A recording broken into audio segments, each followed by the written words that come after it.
What's up, guys? Today we're taking a look at everyone's favorite smuggler. We've got the SH Figuarts Han Solo figure from Bandai. All right, let's take a quick look at packaging. This is a standard Figuarts box for a Star Wars figure. So we've got the window box with our character with the Star Wars logo embossed in gold on the front. We've got Han on the side. We've got Han on the back in various poses. We've got the write-up down there in kanji that says, "Throw your Black Series Han away, you won't need him anymore." The Star Wars logo on the side, so let's pull him out. All right, so here he is, and right off the bat, I think I can safely say that Bandai has nailed it here. This is a pretty amazing figure. He looks exceptional, and this is probably the epitome of a 6-inch Han figure for sure. Let's go over sculpt first. So we can pull him in there. You can look at that face sculpt. I mean, even though they use the different type of sculpting technique now. The face is pretty good. I like it. It's not 100% perfect. I don't know that it's ever gonna be for a figure of this scale, but that looks like Harrison Ford. It's pretty solid. We've got good paint apps, good sculpt. The hair's got that nice kind of feathered effect, and good paint apps there as well. As far as the rest of the figure goes, though, I mean this is Han Solo for sure. We've got his belt, we've got the vest, we've got the shirt, the pants, the boots. Everything is pretty spot on here. I don't really have a whole lot to gripe about, really. I mean, they've even got his chest hair painted on his skin there. The vest is removable. You'd have to pop the arms off to get it off, but it's not attached to him. You could pull it off. It's a softer, rubbery plastic. The gun is sculpted into the holster on the leg. It pops off with a peg, and then you can put a different holster that is empty on in place of it. And then the holster is actually goes into the figure, the strap here, to give it a little more length when you move him. And that's really my only real gripe about this figure. And maybe I haven't figured it out yet. Maybe there's a trick to it. But when you try to pose him certain ways, the holster will eventually pop out, and my concern is that over time it might wear this more rubbery plastic down as it moves. I'm not going to be moving it a ton or anything, but it's just something that I've seen when I've been playing around with him a bit, is that it's kind of popped off from time to time. So it's not a huge deal, and I think it's probably going to work itself out in the end, but it's just something to take note of.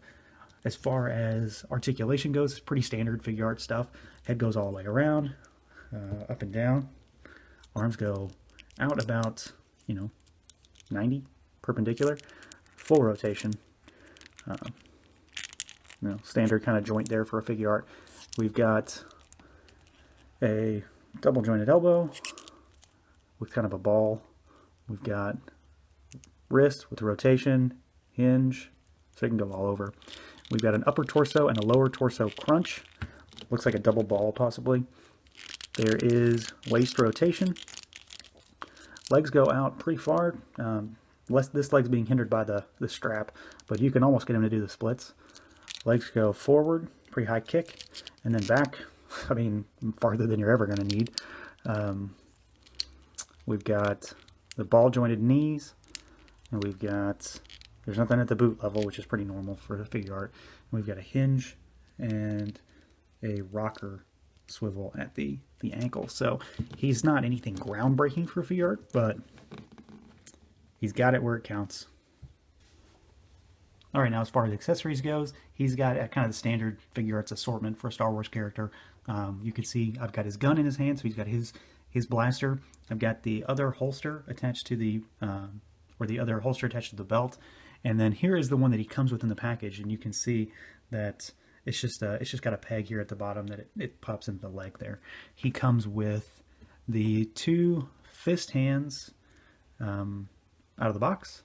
He has 1 trigger finger hand for the right hand. He has 2 ungloved open palm type hands like this.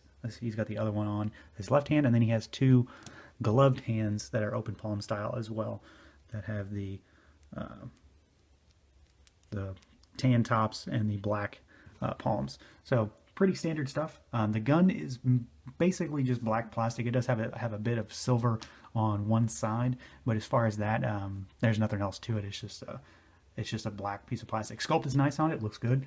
He holds it very well. I don't have any issues with holding it, and you know, there's not much more you can really give Han. So at least this version of him. So I'm pretty pleased with what we got. I think this is probably the configuration I'm going to use him with. That's kind of the classic pose for Han in A New Hope with the blaster. So let's wrap him up. Move on. Now before we finish here, I wanted to take a quick second just to show a comparison between the Figuarts version and the Black Series. So here is Black Series Han with Figuarts Han. And, you know, Black Series is an older figure. We've had him for a few years now. He looks pretty good. There's nothing exceptionally bad about him. But compared to the Figuarts, I think it's obvious that it's a night and day difference. So I just wanted to throw that out there. If you know, if you're going to get one, then Figuarts is probably the way to go. It's obviously it's a more expensive figure, but at the end of the day, sculpt, paint, articulation just kind of blows the Black Series away as usual. All right, so overall, I mean, no one really expects anyone to dislike this figure. The Figuarts line for Star Wars has been pretty solid for the most part, and Han is a very good addition to this line. Sculpt is really good. He's got, you know, a lot of detail on the belt. He's got a lot of detail on the paint apps. You know, chest hair. The color in the hair is really good. Removable vest, if you were so inclined. The gun is sculpted well. We've got the holster situation that they've got with it. The way to add the holstered and unholstered gun is pretty good. You know, it does have that downside of it potentially being able to fall off depending on how you pose him, but you have to work around that. There's not a whole lot that I could really gripe about here. He's for the price point, you're getting a lot of figure, and this blows any other 6-inch Han out of the water. So, you know, if you're a Star Wars fan, you're probably going to want to pick this up. If you're a Figuarts guy, you're definitely going to get it anyway. So that's going to do it for this one. As always, stay tuned for more reviews. Feel free to like, comment, subscribe, and share. And until next time.